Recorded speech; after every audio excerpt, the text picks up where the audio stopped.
خاص طور پر سردیوں کا موسم ایسے افراد کے لیے ایک بہت بڑا امتحان ہوتا ہے، اور جیسا کہ آپ جانتے ہیں کہ ہندوستان میں تو تقریباً سردیوں کا موسم شروع ہو چکا ہے۔ موسم کی تبدیلی کے اثرات ان پر بہت زیادہ اثر انداز ہوتے ہیں۔ خاص طور پر سردیوں کا موسم ایسے افراد کے لیے بہت بڑا امتحان ہوتا ہے۔ مردوں کی نسبت خواتین اس مرض کا زیادہ شکار ہوتی ہیں۔ خاص طور پر بچے کی پیدائش کے بعد انہیں جوڑوں اور گھٹنے کے درد کے مسائل کا سامنا عام خواتین کے مقابلے میں زیادہ رہتا ہے۔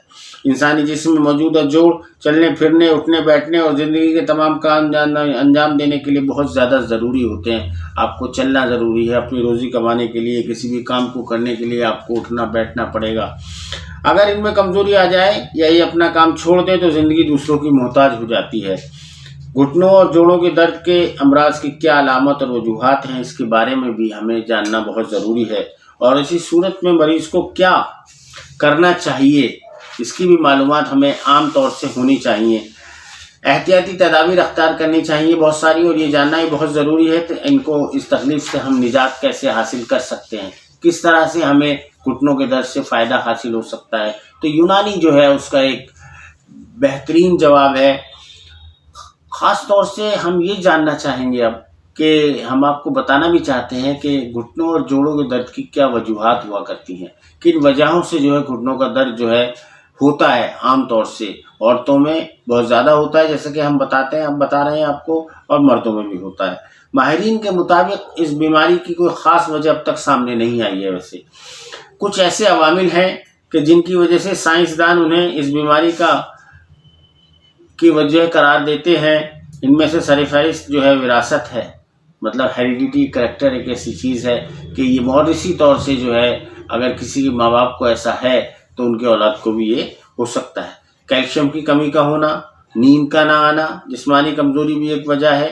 جسم میں قوت مدافعت کا کم ہو جانا یا ختم ہو جانا گھٹنوں اور جوڑوں کے درد کی بڑی وجہ جو ہے یہ مانی جاتی ہے، تصور کی جاتی ہے۔ جوڑوں کی بیماری کو گٹھیا بھی کہا جاتا ہے، جیسے ہم نے پہلے بھی بتایا ہے۔ نقرس بھی اس کو کہتے ہیں، آرتھرائٹس بھی اسی کو کہتے ہیں۔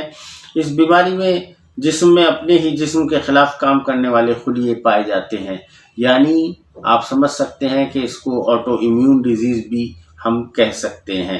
اس بیماریوں کے اندر ہڈی کے اندر موجود جھلی، جسے میڈیکل کی زبان میں سائنویم کہتے ہیں، متاثر ہو جاتی ہے۔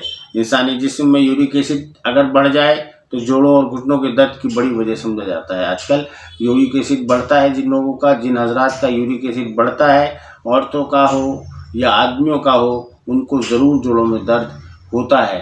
یورک ایسڈ کو کم کرنے کی یونانی دوائیں بہت کارگر ہوتی ہیں، اور یورک ایسڈ کو کم کرنے کے لیے جو گردوں میں پایا جاتا ہے اس کے لیے ہمارے پاس بہت اچھی دوائیں موجود ہیں۔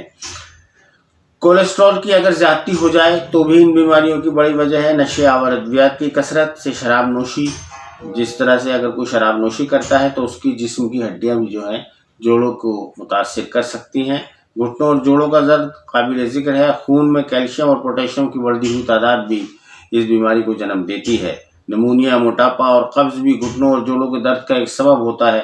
گھٹنوں اور جوڑوں کے درد کی علامات کیا ہوتی ہیں، مطلب اگر کسی کے گھٹنوں میں یا جوڑوں میں درد ہوتا ہے تو اس کو علامات کیا ہیں، اس کی کس طرح کیا محسوس ہوگا اس انسان کو، اس مریض کو۔ جسم کی کمزوری ہوگی، اس کو بار بار اس کو تھکاوٹ ہوگی، سانس کا پھولنا ہوگا، بخار کا مستقل رہنا ہوگا، اور خاص طور پر ٹونسلز کا بڑھنا اور اس میں سوجن کا ہونا۔ دیکھیے یہ بھی ایک خاص وجہ ہوتی ہے جوڑوں کے درد کی۔ جوڑوں کے درد کی وجہ سے ٹونسلز بھی آپ کے بڑھ سکتے ہیں، ان میں آپ کی سویلنگ ہو سکتی ہے۔ کسی نئے وجود کو جنم دینے والی خواتین میں بچے کی پیدائش کے بعد خوراک میں بے احتیاطی، پیشاب کا بار بار آنا، رک کر آنا، پیشاب میں سوزش یا جلن کا ہونا، نزلے کا مستقل رہنا اور حلق میں گرنا، چلنے پھرنے اور اٹھنے بیٹھنے میں تکلیف کا زیادہ ہونا، یعنی ان کو یورینری ٹریکٹ انفیکشن بھی بہت زیادہ ہو سکتا ہے۔ احتیاط اور علاج کیا کرنا چاہیے ہمیں اس بیماری سے بچنے کے لیے؟ ہم نے آپ کو علاج کے بارے میں تو پہلے بھی بتایا ہے کہ یونانی کے مستند حکیم سے رابطہ قائم کریں۔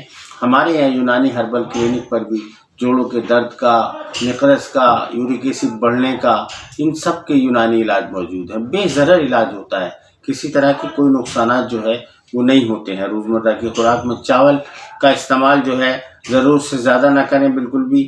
باہر کا کھانے سے اچھا ہے گھر کا صاف ستھرا کھانا کھائیں۔ فاسٹ بہت نقصان دہ ہے۔ صاف ستھرائی جو ہے وہ نہیں رکھتے ہیں اس معاملے میں، لیکن اس بیماری کا یہ بھی ایک سبب ہے، لہٰذا اس سے بچنا چاہیے۔ فاسٹ فوڈ سے خوراک میں ایسی دواؤں کا استعمال کریں جو لیسدار ہوں، جیسے دال، ماش، پائے، اروی، بھنڈی وغیرہ۔ پانی میں زیادہ وقت نہ گزاریں آپ لوگ، اور خاص طور پر وہ خواتین جو گھر کے کاموں میں زیادہ تر وقت برتن اور کپڑے دھونے میں مصروف رہتی ہیں۔ موسم سرما میں بہت زیادہ احتیاط کی جائے، اور گھٹنوں اور جوڑوں پر گرم پٹی کا استعمال کر سکتے ہیں، کوئی گرم کپڑا بھی باندھ سکتے ہیں۔ اس کے علاوہ جو ہے بادی چیزوں سے پرہیز کرنا چاہیے، جوڑوں پر مالش کرنے کی عادت ڈالنی چاہیے، ورزش کو معمول بنانا چاہیے، لیکن اگر اس تکلیف میں زیادہ ہو تو اپنے حکیم سے رجوع کر سکتے ہیں اور ان کی ہدایت کے مطابق ورزش کریں۔ ایسی غذائیں کھانے سے گریز کریں جو جسم میں یورک ایسڈ کے بڑھنے کا سبب ہو۔ بڑے جانوروں کا گوشت بہت نقصان دیتا ہے، خاص طور سے ہمیں ادرک کا استعمال کرنا چاہیے اس بیماری میں۔ اور بہت ساری دوائیں ہیں یونانی میں، جیسے معجون سورنجان ہے، حب سورنجان ہے، حب ازگند ہے۔ معجون سورنجان میں نے آپ کو بتایا، اس کے علاوہ حب یوگراج گوگل ہے، بہت ساری دوائیں جو ہیں یونانی میں اس کے لیے موجود ہیں، اس کا کامیاب علاج موجود ہے۔ اگر آپ چاہیں تو ہم سے بھی رابطہ قائم کر سکتے ہیں۔ ہمارے چینل کو سبسکرائب کریں، اس کو شیئر کریں، اس ویڈیو کو زیادہ سے زیادہ لوگوں تک پہنچائیں، کیونکہ اس سے آپ ہی کا فائدہ ہے۔ شکریہ۔